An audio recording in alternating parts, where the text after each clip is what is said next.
High school history loves the story of America's founding. Brave settlers, freedom, it's the American dream. But this didn't just pop up in 1776, even though it just popped up on your screen like it might have. Don't get confused.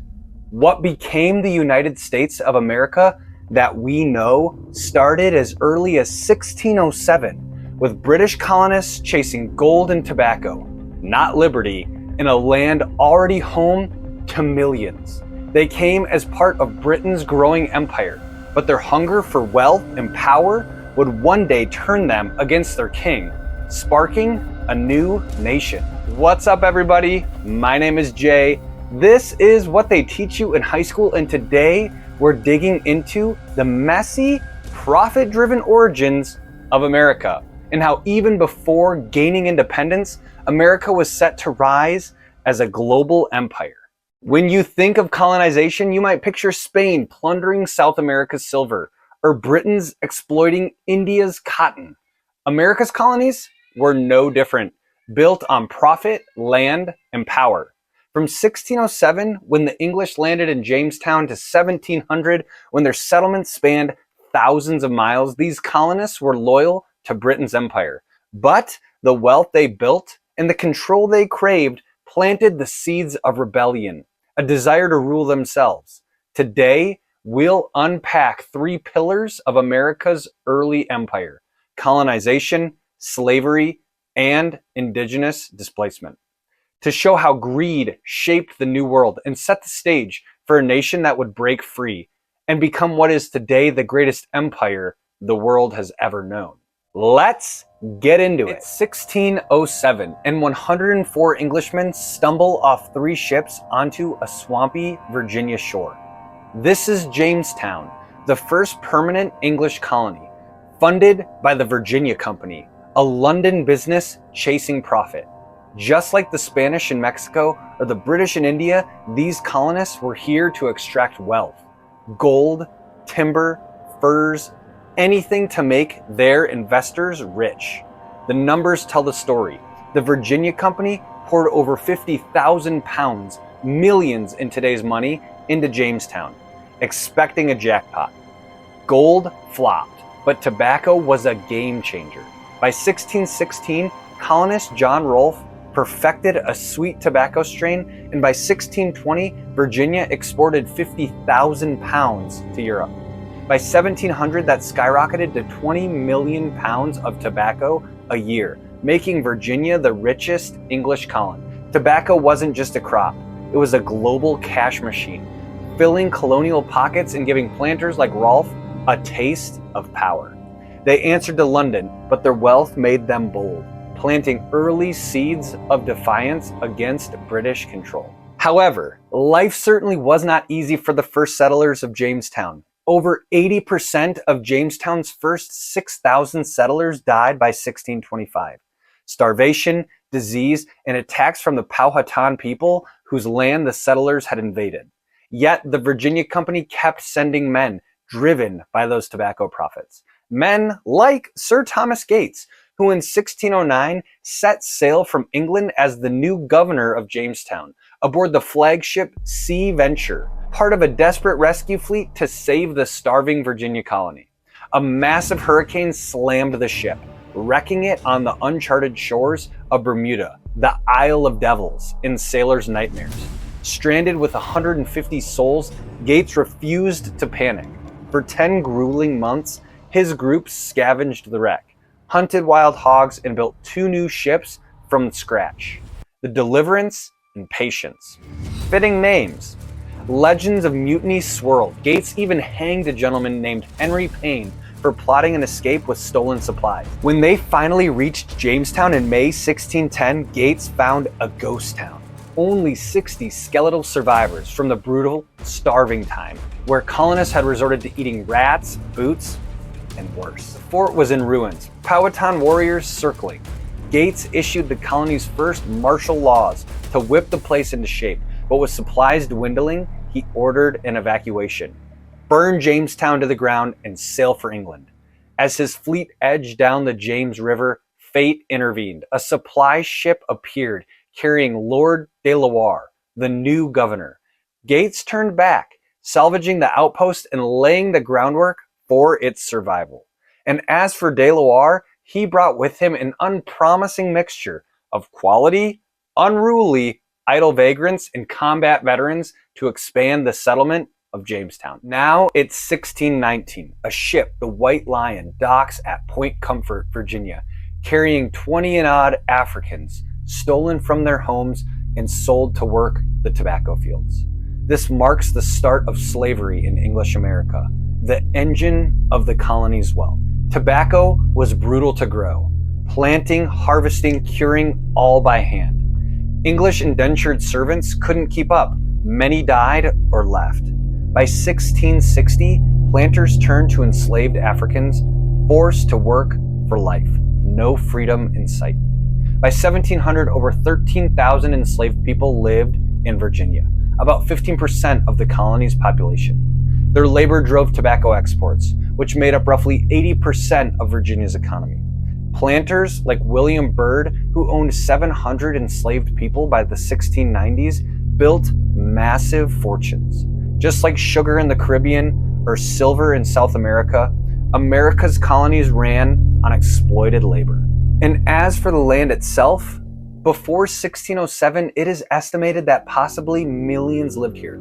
Powhatan, Pequot, Lenape, with villages and trade networks stretching back thousands of years. The English saw this land as theirs to take.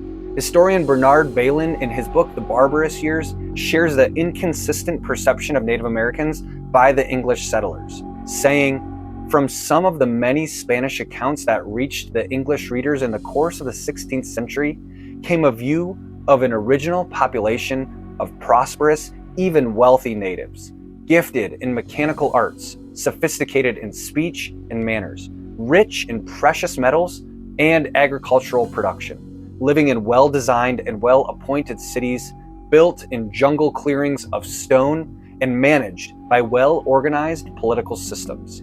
Yet, they were clearly barbarians. Some were said to be cannibals, and all of them worshipped satanic gods whose priestly agents, frightening in themselves, imposed merciless, bloodthirsty demands on an obsequious populace." The numbers are brutal.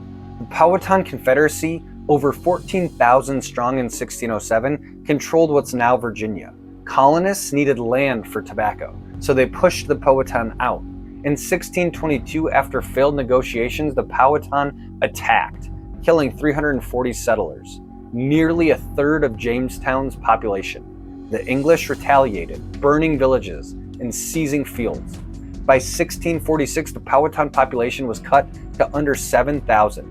Some historians say as few as 5,000 remained due to sparse records. Diseases like smallpox killed even more. These land grabs gave colonists control over millions of acres. In New England, the Pequot War of 1637 is just as grim. English colonists and their native allies massacred over 400 Pequot men, women, and children in one night, burning their village to ash. A Puritan leader called it a divine slaughter. By 1700, indigenous populations in Virginia and New England dropped by an estimated 90%. This wasn't just conflict, it was a land grab, clearing space for tobacco and settlements. As colonists claimed this new land, they built a sense of independence, setting the stage for a nation that would reject its colonial masters. By 1700, the colonies were booming. Wealth from tobacco, land from displacement, labor from slavery. But this success bred tension with Britain, who saw the colonies as cash cows, not partners. Over the next decade, that autonomy turned to anger, pulling colonists towards revolution. It started with wars. In 1754, the French and Indian War erupted, a fight over North American territory, where colonists battled alongside British troops against France and native allies.